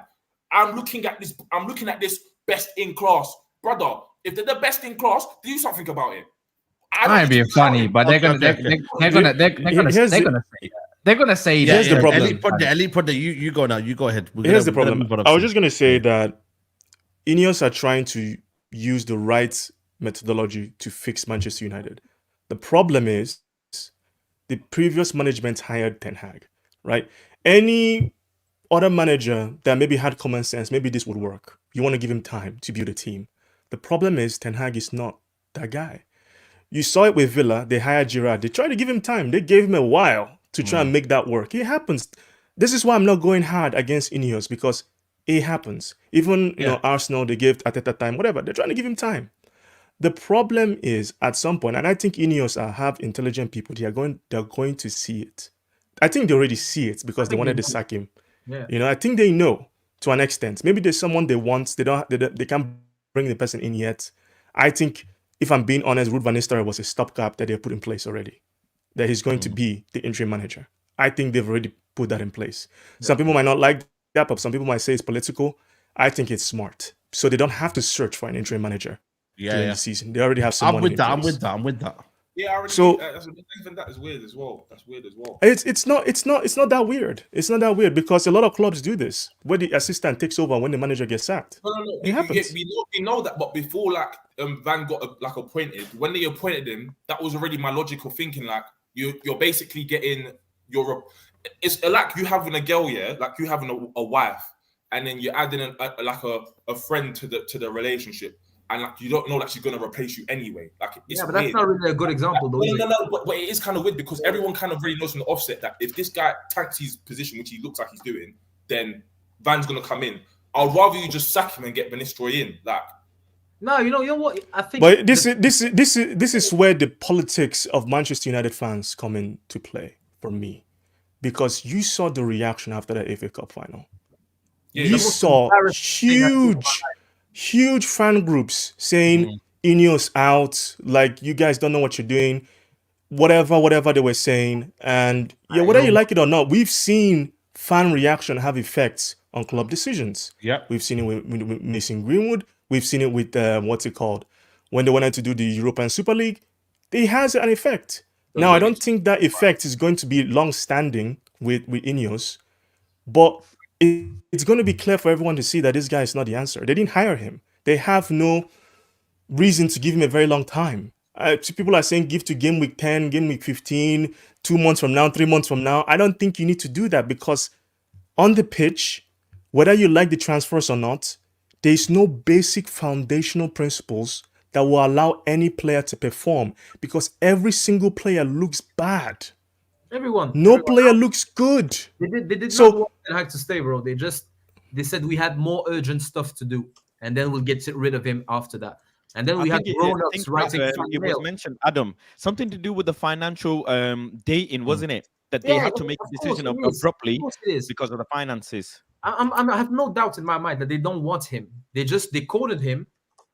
And what they did is that we have more pressing stuff to do at the moment. Yes. And eventually, that's my point as well. Sorry to interrupt you. That's my point. I don't like the fact that people in the live chat think I'm backing Ten Hag, because I couldn't be far from it. I'm not backing him at all anymore. I'm not. My thing is this. I said I was going to back this structure, the footballing structure. Yeah. I don't understand. Yeah.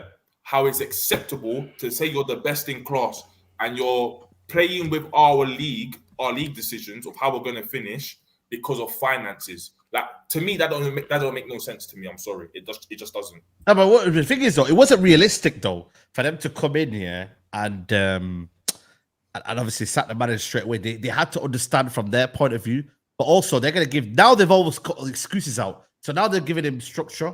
They've given him a new backroom staff. They've given him the players that he's wanted. So almost like they're saying, right, this is almost like a test right now. You know, we're not going to back you so much. Let me anybody he doesn't even agree with, they've gotten rid of him. Yeah, exactly. Sancho out the door. Sancho out the door. Has gone. Yeah, that's every single thing. Every single thing is now almost like we're giving you the platform for you to thrive, because we had a lot of excuses last year. So now we're giving you the platform to thrive. So now when they see that right now the football's not sustainable, everything about Man United is sustainable, they're going to pull the plug in. It's going to be quick for them to make that decision. There's no hesitancy. There's no fan involvement. It's making that decision. And you know what? I'm allowing them to do that because it's, for me, their first. No, but you have to believe it. You have to believe it. No. This is not pushback. I'm just asking. I believe that. Yes, I believe that. So if you believe that, then don't get upset again. And that's what I'm again. What do you mean don't get upset again? This is not me gaslighting to say you shouldn't feel how you want to feel. Feel how you want to feel. Like that's cool. But I'm saying I'm not gonna overly exert and be like, oh, because in my thing, I'm thinking that if they're the best in class and they're gonna do what they said they're gonna do, there's no real reason for me to stress. They're gonna get rid of him. But in my head, I'm thinking, why are they letting it last this long anyway? If they're giving him a period of time to see if there's any improvements. Can I answer that? See there's no any improvements, then they will pull the plug in. For them, it's maybe for us as fans, it's probably let's sack him. For them, they're deeming it maybe a bit too early now to sack him, which is fair enough. But once they see that it's a big decline, then they'll pull the plug in. I trust them to do that. You know what I think the problem is, for example, myself, Staffy, and Faz as well, is we have a beef with the other fans that go on a direction for long, they give abuse and shit, and then they behave as if nothing happened. Like we had this with Ole, we had this with players, and this is why the conversation seems to lack a bit of structure, in the sense that what is really the topic? Because the way Faz went on, and then the way you went on, the problem is we have fans that were backing Ten Hag like he was their uncle or some shit until the first 3 games of the season. Writing letters. Now, all of a sudden, they come up with shit like, oh, you know what, Casemiro lost his legs, but still the midfield is not structured enough. And then they start saying stuff that we've been saying for months and almost years at this point. And then we had fans writing fan mail. You know what? I'm in my late 20s, you know, and the letter to Ineos is one of the most embarrassing moments of my life. I cannot get over that thing. It's one of the most embarrassing moments of my life. And the problem is, it's all fueled by narcissism. And people will not admit their mistakes. I'm not talking to you, Stephen. I'm not talking with you. But we have these people that claim to be better fans, that want to be regarded as some type of way by the other fans. So the subject, the real topic is not the club or what's best for the club, but themselves. And then they get it wrong, but they get it so wrong that it's almost a miracle. And then they behave as if nothing happened. And then they'll go on. Because look at those fans. And we have many examples in mind. But they will say, Bruno needs to stay, best player. Rashford this. Ten Hag, he needs to stay. He needs to be given da-da-da. But they agree that we are shit. And they claim themselves to be better fan or better supporters. And all of us, like, it's just a complete exercise of narcissism on a scale of hundreds of millions, because it's a huge fan base. That's the problem. That's what the problem is, in my opinion. Because I don't think you disagree on the manager. I don't think we disagree on the ownership. I don't think maybe we disagree on the players, but we just disagree that the problem is. And Faz, earlier you asked me why I was calm and I don't react. I don't expect these people to apologize or say when they are wrong, and this is why their logic is flawed, because they are so concerned with being right that they are not honest. So they cannot admit to being wrong. My thing, I can get it wrong, but I'm always very consistent. And I always say that what I believe to be the truth. So if I get it wrong, I get it wrong. But I don't mind. I'm more concerned with the truth than being wrong. So usually you can catch me with a mistake, but I will just admit it. Yep. And these fans, I think Faz went on you, not really on you. He just went on fans on general. And I can kind of see why. No, but Adam, it's too easy for people to wash their hands now. Yeah, but that's just the word how it is, bro. It's just what it is. Boo. No, I don't want to. No. Game week 15, you have to suffer till. And you know what? The maddest thing is, if he actually turns it around and does a madness and a miracle, we are the ones that will have to hold it, and we are the ones that will have to come out publicly and then say that this manager's done this, that, the other. Yeah, but when we were telling these fans, sorry, why do you feel like that, Faz? Because this manager has caused a bigger divide than any other manager post Sir Alex Ferguson. I don't think he has. I don't think it has. I think it's one thing, Faz. Sorry? I think it's only one thing, Faz. Do you know what it is? It's everyone's got sick of the repeating cycle, the consistent cycle. I think everyone reached a common consensus where they reached the point where it was like, it's not necessarily the manager that, we believe in him. It's we've had enough of these players doing the exact same thing time and time again. That's what I was going to ask. Yeah, do any of you have a missus? Because this is how I see support Manchester United. If you've been in a long-term relationship, I'm sure when you're growing with your missus or whatever, if she has her goals or whatever, you will want to advise them. Yeah. They will think that they know better, yeah. Go against you with the advice you gave them. Then 2 minutes later, when it doesn't work out, they'll pretend like nothing happened. And then when you try to say "I told you so," this is the exact same thing that's going on right now. this is what I'm saying. It's not healthy. Like 2 wrongs don't make a right, or necessarily 1 wrong doesn't make a right. If that makes sense. The thing is, I'm such a You just sick got to be individual. patient and see out the I'm process. such a sick individual. There's a saying, eye for an eye leaves a 2-man blind, and I'd rather be blind at this point so I don't have to watch this football because it's diabolical.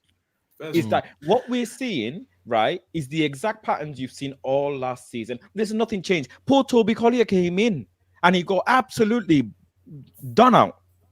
Kobe Mino, top player. Everybody loves him. Whether you're manager in, out, whatever. Everybody loves him. Rival fans love him. Got absolutely cooked. And you will. You know, styles make fights, systems make games. And the manager, the thing is, you know how I know these fans, right? They're not you, but in general, this cult of Innes, how they're so sexual about him. Because they ask us, right? Damn. What would you do next? Who would you get in next? Like, you don't sit there and watch this man belittle the club, belittle the medical staff, belittle his own players as a face of the club, right? You know, in big corporations, whatever, big organizations, those people who are the face of the club, who go and do the media, they never ever belittle the club or the organization ever. You never do that. Never. And he does. And the reason why people fall into it is the same reason why you know, there are cocks and abusers who give people money for you to abuse them. That's what this is. That's what this is. Yeah. Can I move on? Let me ask Oski, big up Oski. Do you think it's gonna improve, bro? Be honest, like, do you think it's gonna improve in terms of? I mean, bro, with let's be honest, with Ten Hag is something you just could never understand. Who said it? I think Fez just said it. Like, he might turn it around and everybody gonna look at everybody else and be like, well, you're the clown. With him is, let's be real, we've seen that 2 seasons ago where we started with 2 losses right away, and then all of a sudden after international break and after the World Cup, our life has changed and we actually seen some identity. Then we went back into the same bullshit, kind of like gave a little run of something, had a horrible season. So you never know. I really can't tell you. Oski, the one thing I will say to that is, and something people keep overlooking with that first season, was he tried his system. This system that he's deploying now, he tried it in those first few games and got battered. And he changed it. And second season, he changed it again and he stuck to his system. He's not going to go back because he's made it clear this is how he wants to play. That's the reality. I actually wanted to say, Brian, the fact that we always lose 2 of our first 3 games, because this is not the first time that happened. That's crazy, man. That's happened season 1, happened this season, and I don't remember what we did last season. I'm not gonna lie to you, but I'm pretty sure we dropped at least 1 game. Yeah. The fact that this happens actually shows Omar that you're wrong, because things don't change. Maybe he tweaks the system here and there to look a little bit better. Last year he stumbled. Changes mid-season. So last season, as an example, he stumbled into McTominay being a goal scorer for him. There's no McTominay He ran now. that for as long as he can, but then that juice ran out. You know what? Another thing with this manager is there's competence and knowledge, and there's personality as well. And you cannot understate the importance of personality. Yeah. This guy is a stubborn, petty man. He does not want to be proved wrong. He doesn't agree. He's a gaslighter as well. He takes everything personally. Like, there's a problem with him. Like, you cannot criticize him or say anything. You cannot just disagree with him. Without him, he is very, very petty. And we all knew here on this panel, most of us, I suppose, he was itching to drop Ahmad because everyone wants Ahmad to play. He doesn't like to have an idea in mind that isn't proved to be right. So I don't think Ten Hag is completely useless as a manager. I think he could coach a team to play very well. The problem is he is probably his own worst enemy. Either one of 2 things. And you know, Adam, I just want to make this point really quickly. Yeah, go ahead. What you say, yeah? I understand he's all stubborn and egotistical. I actually remember Saeed when we was covering before we was going to get him. People were saying that he's very stubborn. I think he kicked out a player from Ajax because but going back to it, I would say this is the only time I actually back him. Is I have never ever in my 27 years of living, watching football, I've never seen the media get onto a manager as much as they've been allowed to get onto this guy. And what he's had to go through. We're the biggest club in the world, fam. We're the biggest club in the world. I know. But just as a normal human being, I only have to respect it. From when they said they were going to get rid of him, they weren't sure about his own job.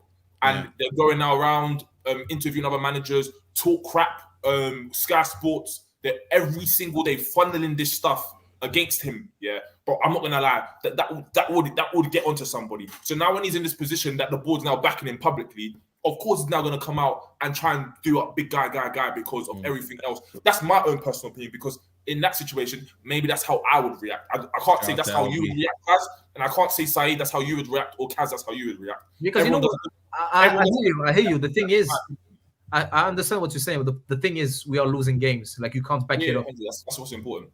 Yeah, you can't back it's it up. It's a skill, though. It's a skill. It's a communication skill. You need to be able to handle pressure. Yeah. He doesn't have United. Tongue, I don't think he has a mother tongue, this guy. I don't think he has any, first language, which is bad. You know what's crazy, Adam? Arne Slot just stepped into this country and he spoke better than him. Arne Slot, in his I understood everything Arne Slot tried to say until now. No, Strella, I'm not even making fun of him. I genuinely don't understand sometimes the message that he's trying to send. And listen, it's always been a language barrier, but I'm not even talking about that. The fact that you still cannot communicate your ideas to the media makes me think, how could you communicate your ideas to the players? Because I sit here as someone who's watching the TV and I see a reporter asking you a simple question about coaching, and your reply is, I'm sorry for you. We've won the second most trophies. That shows me one or two things. You either didn't understand the question, or maybe you understood it and you didn't know how to answer back, or thirdly, you're just arrogant, like Adam said, because the reply had nothing to do with the question. I've seen managers come and explain themselves tactically where I'm like, you know what? Maybe I didn't see that. Thank you for actually explaining it, because at the end of the day, we're all sitting here as fans. We like to think we know football, but probably, most likely, these paid professionals actually understand the game better than us. It's been 3 years, and I don't understand anything that he tries to communicate or he tries to do. What he says does not match what I see. Exactly. He comes out and he says we played with intensity, and I'm seeing a graph coming out today, by the way, that we're in the bottom half of the table in terms of intensity off the ball. How can I believe what you say when the stats show otherwise? We've actually been worse off the ball than Fulham. Fulham have been better off the ball than us. And that's a team that none of us probably put in the top half of the table. So these are the things that we have to come back and hold it against him for one reason or another. Yeah, you ask him a question and he defends himself, which is very, very That's tough. what he's gone to now. He's back against the wall, because it's like the media has been. This is the only time I'm on the back. Media hype, man. They asked him a fair question about tactics. Yeah, he talked about trophies. Do you want to hear that? Do you want to hear that, bro? Adam, I'm agreeing with everything you said up to this current juncture in it. Do you agree with that one? Do you agree with that one? What he said there, though?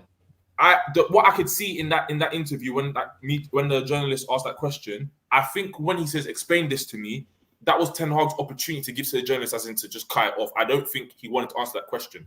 I think, me personally, he should have just answered it playing back and forth instead of bringing up, we won 2 trophies with the most successful club, blah blah blah. I think that's just. I think he's actually angry at the fact that, because remember, they banned 2 journalists during the season because of some of the stories that they wrote. No. I think the relationship with the journalists in this country is very fractured, and anything that he thinks that's us towards him, he's gonna take it the wrong way. So this is why I've even said I don't even know why he's still here, because I don't even think that relationship can be. Yeah, but Stella, I'm sorry. Wait 1 second. I'm sorry. Jose Mourinho was the best one at doing that. Jose Mourinho used to throw himself under the bus for his own players' protection. So when he gets asked a question saying, is it the coaching more over the players?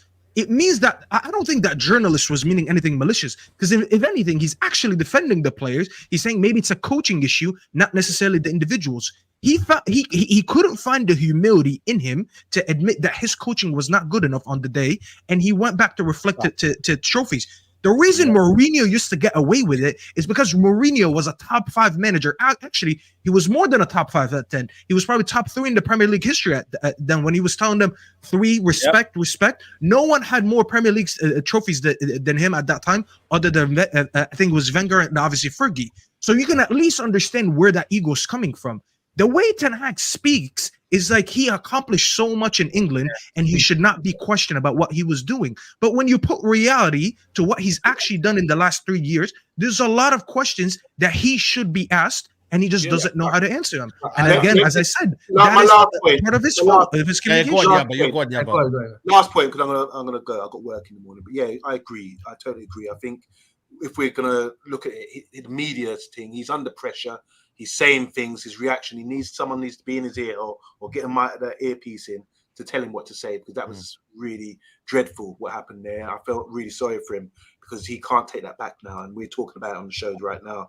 What's really refreshing for me though, because as a football manager, you're qualified. I know some people taking their badges and UEFA, all this kind of thing, and you want to have conversations with them and understand, certain things about football. So if a journalist is asking you about something tactically, and then Slot comes out and says, "This is what I'm explaining tactically," that's refreshing. I want to see more of that. There's not many managers do that. They always say, "Oh yeah, we've done well, we worked hard," and all this. I want to hear tactics. I want to hear things so we can understand better, the game, because a lot of these things we talking, but we're not qualified like them. So teach us, show us what's happening. Yes. So Ten Hag's he had the opportunity there to explain how Slot said you've done this, this, and this. He had an opportunity to say, okay, actually, yeah, I need to do A, B, and C on the pitch. This is how we're setting up. He countered me. I should have maybe tweaked it a little bit. If I would have heard that sort of conversation, I'd say, okay, he knows his stuff. He's more qualified than me. But now we can rip him because he's under pressure and he's stuttering and he's attacking journalists and that kind of thing. And that's where I feel he's losing the plot. What he does behind the scenes, to how he talks to his players behind the scenes, what we don't see, I don't know. Maybe he clearly knows his stuff, but what he's presenting on screen is not good enough. And what I'm presenting on screen is a goodbye. See you later, guys. Big up, man. Make sure you press the like button. Enough respect to everyone on the panel. I'm out. Big up Yabba, man. I'm gonna get last comments because I'm gonna wrap up soon. Yeah, I want to get the last kind of comments in. I think for me, it's I don't think anything's gonna happen in the 2 weeks. I'll be surprised if he gets sacked in the next 2 weeks. But ultimately, I think this is the beginning of the end for him. When you're getting rattled and you're getting, pressed by certain just simple questions about tactics, that's when you know it's the beginning of the end. I don't think anything's going to change. I think Ugarte coming in, it's not going to be some sort of masterstroke kind of, like he's going to revolutionize our midfield. I think for me, there's going to be same mistakes happening. And unfortunately, this is down to him. This is down to him. Sorry? So who we got? We got South. He got 2 away games. St. Mary's the biggest, Southampton, one of our biggest bogey teams in history, by the way, and Crystal Palace, where we just can't win. We'll see. Kaz, I want to quickly ask you before you do the final comments. Kaz and Saeed, I just want to know: have you seen a difference, between how Slot has been introduced to the Premier League and how Ange was introduced to the Premier League compared to Ten Hag? This is not me backing him. I just want to see if you guys have seen. What do you mean? As in, what do you mean? It's the same thing. You know what? The whole Slot thing, from what I saw, I'm not gonna lie, it was the same thing when Eric Ten Hag first coming in was doing bits. It's that everyone, bro.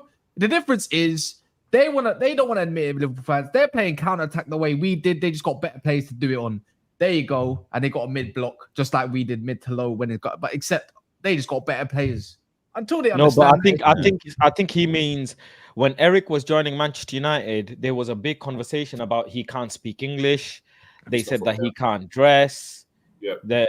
There's a lot of things that they said. They said that he's from the Eredivisie, he doesn't really know what he's doing, etc., etc. But also, he hasn't been a good communicator as well. Like he hasn't been as kind of. But this was before. This was even before when we just got him. People were saying. Yeah, but you're Manchester United manager. Is the pressure comes with it? That's what I'm saying, man. I don't know, man. What's the actual the difference in treatment you're talking about? You know, it don't matter who comes into the hot seat United. I think Saeed said it like 10 minutes ago. If you deliver, nobody gives a shit, fam. When it was Oli, I've never seen double protection like that in my life. That was a disgrace as well. Yeah. It was called out. To be honest, we used to get on the likes of Roy Keane and Rio and Gary Neville for not calling him out. No, Roy Keane was the only honest one. It was the rest of them that was protecting this guy. No, Roy Keane defended Oli. What are you talking about? Roy Keane was not honest as well. Roy Keane went to visit him as soon as he got sacked. He told that story. Yeah, he told us. Roy Keane went. Wait. Roy Keane went to Norway. I don't know what we're doing the month after he got sacked. He said, "I want to spend time with him." He never called him out. And Roy Keane did what Roy Keane always does. Like, you ask him a question, he's not comfortable, and he says, "Yeah, but you have Fred and you have Martial. What do you expect?" And then he goes to some player he doesn't like. Yeah, but let's be fair. He did have a shitty ass team. He did have a shitty ass team. Let me. Thing is that Manchester United. Yeah, so you're good. Okay. Oh, he can't take it. I was just gonna say Manchester United are the Man United are the Real Madrid of England. They're the Real Madrid of England, right? Because of, in terms of popularity, most teams know them. We are everybody's rival. Anybody in the media probably supports it. Most people in the media, if they're not an ex-United player, supports a rival team of Manchester United. You're not gonna get kudos. You're not gonna get them saying United are doing a good job. It's not gonna happen until it's obvious. So I don't really care. Like, I don't go like, why should I care what TalkSport says or ESPN or whatever? They're never gonna praise us, man. It's pointless. Yeah, So- exactly. But can I just say, Final point. Yeah. You know, the thing is, what it seems like how this whole thing has gone upside down. He clearly, I hope he has, and probably he has. The likelihood is he has. He's researched our history. He understands what the club means, what the basic level of expectations are. He should understand before he opens his mouth that managers bigger than him, who won the same stuff as him and more, have been ridiculed by the media. He is nobody special. He should understand that. And that is not also being humble. He may be arrogant, that's fine. But channel your arrogance on the pitch. Channel your arrogance towards the referees, towards the, aggression towards the players. But to the media, you have to always play it safe and get their buy-in until you start gaining some muscle. Because when you have your muscle, you can flex it like Pep does, like Conte did, because he's one of the managers who won the Premier League in his first season. Jose did same thing. He won the Premier League in his first season. You can do that then. Until then, you have to be humble and try and get the media's buy-in. Ange has managed to do that. His team hasn't won anything. His team doesn't perform that level that maybe they should, whatever, but he's got the media's buy-in. The pressure, he's managed to soak it up, and that's where Eric is going wrong more than anything. I actually think Eric is a good manager, good enough, because he's won trophies here, he's won trophies at Ajax, and like he says, he'll go somewhere else and win trophies. But his biggest downfall isn't his tactics; it's his characteristics. Yeah. And his man management as well. I think for me, that's a real manager will adapt, will change, will take risks, will listen to his assistant. He's got 2 football coaches, first team coaches, that he can listen to and adjust, but he doesn't. The football remains the same. And I hope that Ruud takes over, because like everybody here agreed that, it would have been nice if Erik Ten Hag explained a bit of tactics, would have been refreshing.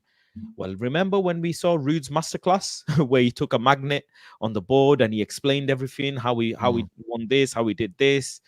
Ruud is the guy, man. He will do that when he becomes manager of Manchester United. There you go, people. Listen, we're going to wrap up there. I'm going to go to super chats here. Big up Craig, man. Always showing love. Says, I'm starting to GoFundMe to put Marcel on trial. Anyone defending this manager, I'm worried about their mental well-being. How we've all allowed our standards to drop this far is crazy. Don't worry, man. It's going to be a Mandem Talk special where Marcel will be brought to court. So he will have to wear his suit. Is he going to wear the suit again? I better see that same I told him to wear a suit. I told him to wear it. I better see that. He's going to be on the thumbnail tomorrow in a suit. You know what I mean? So we're going to see that one. Spoiled fan base, be thankful you don't support Spurs, says Jacob Grief. Yeah, I'll take their manager, though. How about that? Yeah, I would mind, Andrew. I can't lie to you. Big up Marco Dino. He says that Faz energy is the same with Rants, bro. So I disagree with that one, bro. 100% sure on that one. No more interims, please. Go get Tuchel. S. Wade says, how did one FA Cup win overshadow the worst ever Premier League and Champions League campaigns for Man United? Big up TJ in the building, says, big up Saeed in the panel. Daniel Levy rejected Erik Ten Hag. Should tell you all you need to know. Come on, you Gunners. And big up my guy Knowledge, says, Astrell, I'm sick of all your excuses. You and Marcel spin everything into a positive when it's not warranted. He could come out and say F the UCL and Prem, and you man will still say he means something else. F out of here. Listen, we're not gonna rattle that one. He's had his say. Yeah. Big up to. By the way, we didn't talk about this, I know, but he came out and said that we're gonna win trophies this year. Oh yeah, His 100%. captain came out today. I know. We're not good enough to win That's the a whole Premier other League. conversation. Listen, that's a whole I'm other just conversation, saying. man. I know, man. Listen, that's our captain, innit? But it is Omar, what it you're is. laughing, but it's true. The manager said one thing, I know, and then I 2 know, I days saw later, the Bruno the comments. captain I was debunked it. hoping we don't get into Yeah. that. I Like, was who just am I hoping, supposed to believe now? I'm not gonna lie. yeah. And then you got Lisandro Martinez here taking a picture with Picture with Galatasaray.